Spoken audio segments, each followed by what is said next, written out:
Ассалаумағалейкум, құрметті басшылық. Мына метро станциясына камера қойылған. Тура осы жерден біз адам түсіретінбіз, тура осы жерден. Мына автобустардың бәрі тұр пробкада. Мына жерде осы жерден түсіріп, осы жерден бастап әрекетіміз істейтініміз арғы бірінші полосаға түсуге. Енді қазір мына камера тұр.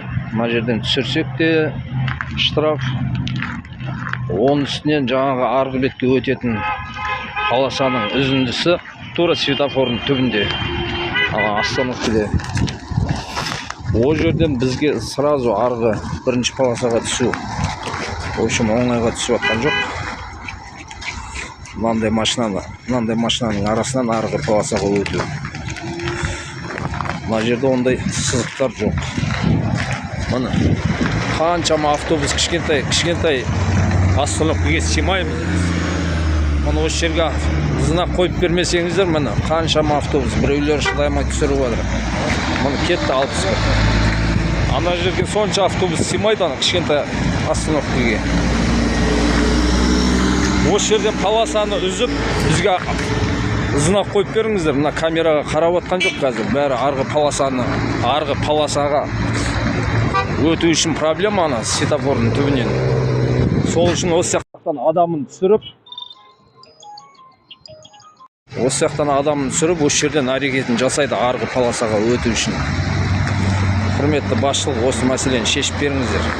Мына камера тұр. Мына қараңыз, екінші полосадан түсіріп жатыр аналар. Екінші полосадан түсіріп жатыр.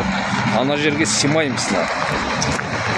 Қараңыздар, соншама автобус. Қарасаңыздар, автобустардың арасында адамдар жүр. Мына жерде арғы полосаға өтетін үзінді жоқ. Час пик уақытысы арғы полосаға ешкім жібермейді бізді.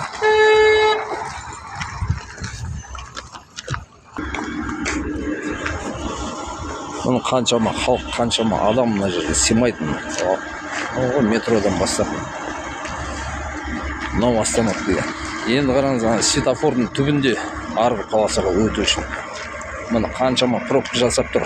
Прямой кететіндерге. Көк жанып тұр.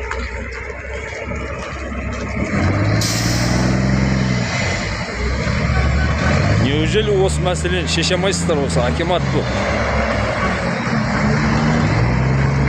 Мұны қандай пробка создавать етіп арғы полосаға өтті қазір бүкіл машина.